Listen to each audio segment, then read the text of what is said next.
নমস্কাৰ এই মুহূৰ্তত আহি পৰিছে ৰাতিপুৱাৰ কেইবাটাও গুৰুত্বপূৰ্ণ খবৰ। আজি হৈছে 1 জুলাই। দেশৰ কোটি কোটি কৃষকৰ বাবে এটা ভাল খবৰ। প্ৰধানমন্ত্ৰী মোদীয়ে 20 নম্বৰ কিস্তিৰ টকা কেতিয়া প্ৰদান কৰিব আপোনাৰ বেংক একাউণ্টত, তাক লৈ মোদী চৰকাৰে বৃহৎ সিদ্ধান্ত গ্ৰহণ কৰিছে।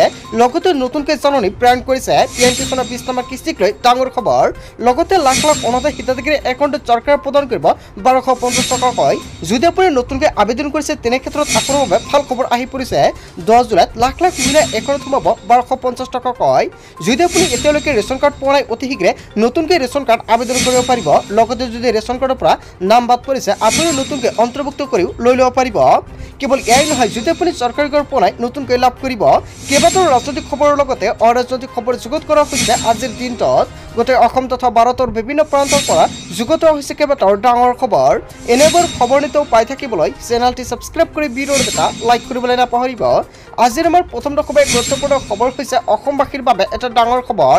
পিএম কিষাণৰ 20 নম্বৰ কিস্তিক লৈ গুৰুত্বপূৰ্ণ আপডেট আহি পৰিছে। বহুতো ৱেইট কৰি আছে পিএম কিষাণৰ 20 নম্বৰ কিস্তিৰ ধনৰাশি কেতিয়া প্ৰদান কৰা হ'ব। অৱশেষত মোদী চৰকাৰে গুৰুত্বপূৰ্ণ সিদ্ধান্ত গ্ৰহণ কৰিছে।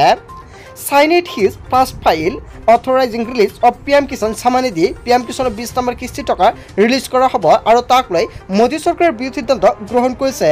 আৰু কোনবোৰ কৃষকৰ একাউণ্টত টকা প্ৰদান কৰা হ'ব আৰু কিমান টকা চৰকাৰে ৰিলিজ কৰিব আৰু বহুতে ৱেইট কৰি আছে। চ' বন্ধু বান্ধৱীসকল, অৱশেষত ভাল খবৰ আহি পৰিছে।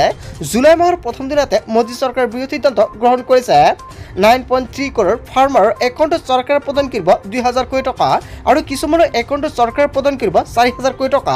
আপোনাৰ একাউণ্টত আপুনি কিমান টকা লাভ কৰিব। আগতে কিন্তু বহুতো হিতাধিকাৰী একাউণ্টত চৰকাৰে টকাটো প্ৰদান কৰিছিলে, কিন্তু বহুতো হিতাধিকাৰীৰ নাম কৰ্তন কৰা হৈছে তালিকাৰ পৰা। এতিয়া চেক কৰক তালিকাত আপোনাৰ নাম আছে না নাই। তালিকাত নাম নাথাকিলে আপোনাৰ একাউণ্টত আপুনি এই টকা নাপাব। চৰকাৰে বহুতো হিতাধিকাৰীৰ নাম কৰ্তন কৰিছে তালিকাৰ পৰা। আৰু আগতে কিন্তু চৰকাৰে প্ৰদান কৰিছিল 22,000 কোটি টকা, কিন্তু এই মাহতে চৰকাৰে প্ৰদান কৰিব 20,000 কোটি টকা আপোনাৰ একাউণ্টত। চ' বন্ধু বান্ধৱীসকল, প্ৰতিজন কৃষকৰ বাবে এটা ভাল খবৰ ইংগিত দিছে প্ৰধানমন্ত্ৰী মোদীয়ে। আৰু 2 দিনৰ ভিতৰতে দেশৰ কোটি কোটি কৃষকৰ একাউণ্টত 2000 কোটি টকা প্ৰদান কৰিব। যেতিয়া চৰকাৰে নতুনকৈ আকৌ আপডেটটো প্ৰকাশ কৰে বা ডেটটো ফাইনেল কৰে নিশ্চয় জানিব পাৰিব। প্ৰধানমন্ত্ৰী মোদীয়ে বৃহৎ সিদ্ধান্ত গ্ৰহণ কৰিছে। লগতে পিএম কিষাণৰ প্ৰতিজন হিতাধিকাৰীয়ে যদি এতিয়ালৈকে ইকেৱাইচি কৰা নাই অতি শীঘ্ৰে ইকেৱাইচি কৰাই ৰাখক। কেৱল এয়াই নহয়, যদি আপোনাৰ মাটিৰ নথি পত্ৰ কিবা আপডেট কৰিবলগীয়া আছে এগ্ৰিকালচাৰ অফিচত গৈ আপডেট কৰক। লগতে যদি আপুনি এতিয়ালৈকে আধাৰ কাৰ্ডৰ লগত বেংক একাউণ্ট লিংক কৰা নাই কৰাই ৰাখক। ডিবিটি লিংক নকৰা কৃষকৰ একাউণ্টত চৰকাৰে এই টকা প্ৰদান নকৰে। পিএম কিষাণৰ প্ৰতিজন হিতাধিকাৰী আজিৰ ভিডিঅ'টো বেছিকৈ শ্বেয়াৰ কৰি দিয়ক, কিয়নো কেইবাটাও গুৰুত্বপূৰ্ণ প্ৰকাশ পাইছে। আৰু নতুন নতুন ভিডিঅ' পাবলৈ হ'লে চেনেলটি ছাবস্ক্ৰাইব কৰি ভিডিঅ'টো এটা লাইক কৰি দিব। তাৰপিছত অসমবাসী ৰাজুক জনাইছোঁ আমাৰ পৰৱৰ্তী খুবেই গুৰুত্বপূৰ্ণ খবৰ। লগতে ডাঙৰ খবৰ, 2026 নিৰ্বাচন হিমন্ত বিশ্ব শৰ্মাৰ নেতৃত্বে প্ৰতিদ্বন্দ্বিতা কৰিব বিজেপিয়ে। আসাম ট্ৰিবিউনৰ সৈতে সাক্ষাৎকাৰত এই কথা প্ৰকাশ কৰিছে গৃহমন্ত্ৰী অমিত শ্বাহে। এটা নিৰ্বাচনত সৰ্বানন্দ সোণোৱাল দলৰ নেতা আছিল আৰু আন এক নিৰ্বাচনত সোণোৱাল আছিল মুখ্যমন্ত্ৰী। বৰ্তমান সময়ত হিমন্ত বিশ্ব শৰ্মা অসমৰ মুখ্যমন্ত্ৰী আৰু অসমৰ তেখেতে নিৰ্বাচনী প্ৰচাৰত নেতৃত্ব দিব। কেইবাটাও গুৰুত্বপূৰ্ণ আপডেট প্ৰকাশ পাইছে। নিৰ্বাচনৰ আগতে গৃহমন্ত্ৰী অমিত শ্বাহে কেইবাটাও ডাঙৰ মন্তব্য কৰিছে। বিজেপিয়ে অসমত হিমন্ত বিশ্ব শৰ্মাৰ নেতৃত্বই নিৰ্বাচনত অৱতীৰ্ণ হ'ব আৰু গৃহমন্ত্ৰী অমিত শ্বাহে অসমৰ নিৰ্বাচন সন্দৰ্ভত কৰিলে এই মন্তব্য। আৰু ইয়াৰ উপৰিও আন কেইবাটাও বিষয়ৰ মন্তব্য কৰে গৃহমন্ত্ৰীগৰাকীয়ে। বৰ্তমান অসমত NDAৰ দলসমূহ একত্ৰিত হৈ থাকিব আৰু আন কোনো দলে NDAত যোগ দিবলৈ নিদিয়ে তাৰ সিদ্ধান্ত স্থায়ী পৰ্যায়ত লোৱা হ'ব। 2026 নিৰ্বাচনত হিমন্ত বিশ্ব শৰ্মাৰ নেতৃত্বই প্ৰতিদ্বন্দ্বিতা কৰিব বিজেপিয়ে। হয় বন্ধু বান্ধৱীসকল, গৃহমন্ত্ৰী অমিত শ্বাহে কেইবাটাও গুৰুত্বপূৰ্ণ মন্তব্য কৰিছে। তাৰপিছত অসমবাসী ৰাজুক জনাইছোঁ আমাৰ পৰৱৰ্তী খুবেই গুৰুত্বপূৰ্ণ খবৰ। লগতে ডাঙৰ খবৰ, ৰাজ্যৰ লাখ লাখ যুৱক যুৱতীৰ বাবে ডাঙৰ খবৰ আহি পৰিছে। পুনৰ ৰাজ্যত ওলাব তৃতীয় আৰু চতুৰ্থ বৰ্গৰ চাকৰি। 10 অক্টোবৰত দিয়া হ'ব নিযুক্তি। 40,000 পৰা 50,000 যুৱক যুৱতীক দিয়া হ'ব নিযুক্তি। আৰু এই নিযুক্তি সম্পন্ন হোৱাৰ পিছতে পুনৰ ওলাব বিজ্ঞাপন। অহা বছৰত নৱেম্বৰ ডিচেম্বৰত ভিতৰত ওলাব ADREৰ পদ। ADRE পৰীক্ষাৰ বাবে সাজু হওক লাখ লাখ যুৱক যুৱতী। ৰাজ্যৰ লাখ লাখ যুৱক যুৱতীৰ বাবে ভাল খবৰ আহি পৰিছে। হয় বন্ধু বান্ধৱীসকল, সকলোৱে সাজু হওক। যিকোনো মুহূৰ্তত আকৌ চৰকাৰে বিজ্ঞাপন মুকলি কৰিব। মুখ্যমন্ত্ৰী ডক্টৰ হিমন্ত বিশ্ব শৰ্মা চৰকাৰে কেইবাটাও ডাঙৰ সিদ্ধান্ত গ্ৰহণ কৰিছে। তাৰপিছত অসমবাসী ৰাজুক জনাইছোঁ আমাৰ পৰৱৰ্তী খুবেই গুৰুত্বপূৰ্ণ খবৰ। লগতে ডাঙৰ খবৰ, মুখ্যমন্ত্ৰী কনভয়লৈ বটল নিক্ষেপ কংগ্ৰেছৰ আৰু ইয়াক লৈ ৰাজ্যজুৰি ডাঙৰ প্ৰতিক্ৰিয়াৰ সৃষ্টি হৈছে। কনভয়লৈ লক্ষ্য কৰি বটল নিক্ষেপ কৰাক লৈ তীব্ৰ প্ৰতিক্ৰিয়া। একাংশ কংগ্ৰেছে এইদৰে বটল নিক্ষেপ কৰিছে। মোৰ গাত লাগিলে আৰু ভাল আছিল বুলি ক'লে অসমৰ মুখ্যমন্ত্ৰী ডক্টৰ হিমন্ত বিশ্ব শৰ্মাই। চৰম উদ্ভণ্ডালিৰে প্ৰতিবাদ কৰা কেইবাজনো কংগ্ৰেছীক আটক কৰিছে আৰক্ষীয়ে। মুখ্যমন্ত্ৰী কনভয়লৈ বটল নিক্ষেপ কংগ্ৰেছৰ হয় বন্ধু বান্ধৱীসকল, এটা ডাঙৰ খবৰ আহি পৰিছে। আজিৰ ভিডিঅ'টো সকলোৱে বেছিকৈ শ্বেয়াৰ কৰি দিয়ক। তাৰপিছত অসমবাসী ৰাজুক জনাইছো আমাৰ পৰৱৰ্তী খুবেই গুৰুত্বপূৰ্ণ খবৰ, লগতে ডাঙৰ খবৰ। কাগজে পত্ৰে আমি ভাৰতীয়, কেইবাটাও ডাঙৰ মন্তব্য কৰিছে উচ্চদিত জনতাই। 30 বছৰ ধৰি আমি ইয়াত আছো বুলি মন্তব্য কৰিছে।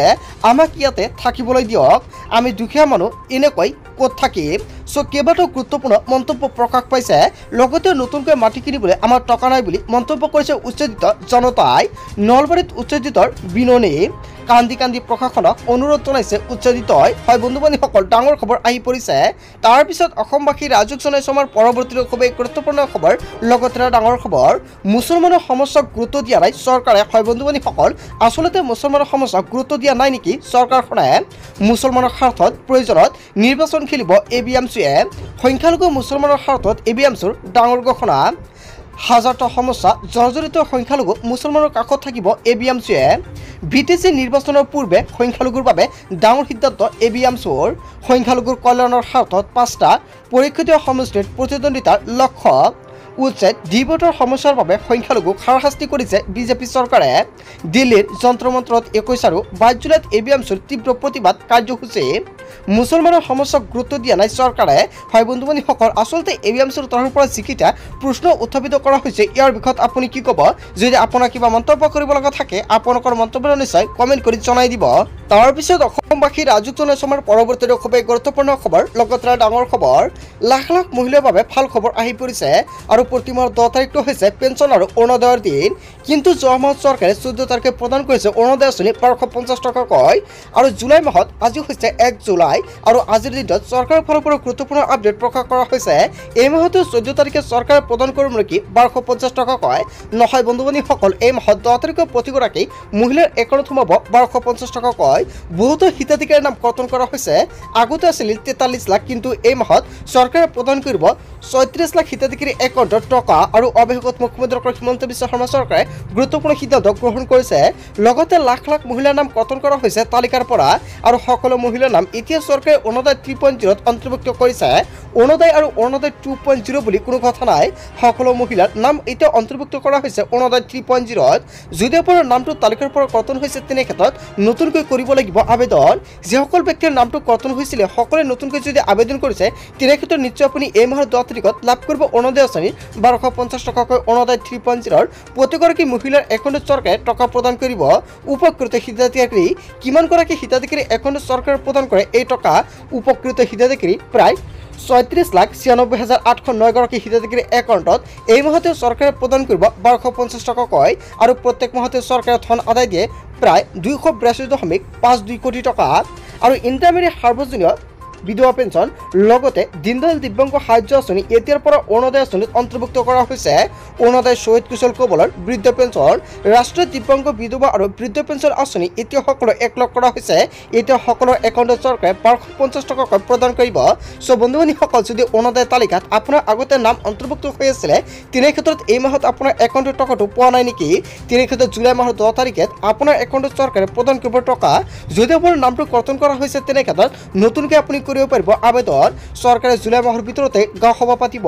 কিমান তাৰিখত গাঁও সভা পাতিব, যেতিয়া মুখ্যমন্ত্ৰী ডক্টৰ হিমন্ত বিশ্ব শৰ্মাই স্পষ্টীকৰণ প্ৰকাশ কৰে, নিশ্চয় জানিব পাৰিব এইটো চেনেলৰ জৰিয়তে। তাৰ বাবে সকলোৱে আগতীয়াকৈ চেনেলটি ছাবস্ক্ৰাইব কৰি ৰাখিব। তাৰপিছত অসমবাসী ৰাজুক জনাইছো আমাৰ পৰৱৰ্তী খুবেই গুৰুত্বপূৰ্ণ খবৰ, লগতে ডাঙৰ খবৰ। চৰকাৰে গুৰুত্বপূৰ্ণ সিদ্ধান্ত গ্ৰহণ কৰিছে। যদি আপুনি নতুনকৈ ৰেচন কাৰ্ডৰ বাবে আবেদন কৰিছিল, তেনে ক্ষেত্ৰত 5,04,000 লোকক চৰকাৰে প্ৰদান কৰিছে নতুনকৈ ৰেচন কাৰ্ড। যদি আপুনি ৰেচন কাৰ্ড পোৱা নাই, নতুনকৈ কৰক আবেদন। 25 জুনৰ পৰা চৰকাৰে নতুনকৈ আবেদন প্ৰক্ৰিয়া আৰম্ভ কৰিছে। আৰু ইয়াৰ অন্তিম তাৰিখ হৈছে 14 জুলাই। 14 জুলাইৰ ভিতৰতে সকলোৰে কৰিব লাগিব আবেদন। আবেদন পত্ৰ আপুনি ক'ৰ পৰা ডাউনলোড কৰিব? pds.assam.gov.in পৰ্টেলৰ পৰা আপুনি আপোনাৰ ফৰ্মটো ডাউনলোড কৰিব পাৰিব। আৰু ফৰ্মটো ডাউনলোড কৰি আপুনি ফিল আপ কৰি নথিপত্ৰ সহকাৰে জমা দিব লাগিব ৰেচনৰ দোকানীলৈ। আৰু তেতিয়া আপুনি নতুনকৈ ৰেচন কাৰ্ড লাভ কৰিব। ভোটাৰ কাৰ্ড, লগতে ভোটাৰ তালিকা, আধাৰ কাৰ্ড লাগিব, লগতে ঠিকনাৰ প্ৰমাণপত্ৰ আৰু পৰিয়ালৰ সকলো সদস্যৰ ফটো লাগিব, লগতে বেংক একাউণ্টৰ সবিশেষ দিব লাগিব, লগতে যিকেইজন পৰিয়াল আছে সকলোৱে আধাৰ কাৰ্ড দিব লাগিব। তেনে ক্ষেত্ৰত আপুনি লাভ কৰিব নতুন ৰেচন কাৰ্ড। আবেদন কৰাৰ সময়ত যদি কিবা অসুবিধা হয়, নিশ্চয় কমেণ্ট কৰি জনাব, সহায় কৰা হ'ব।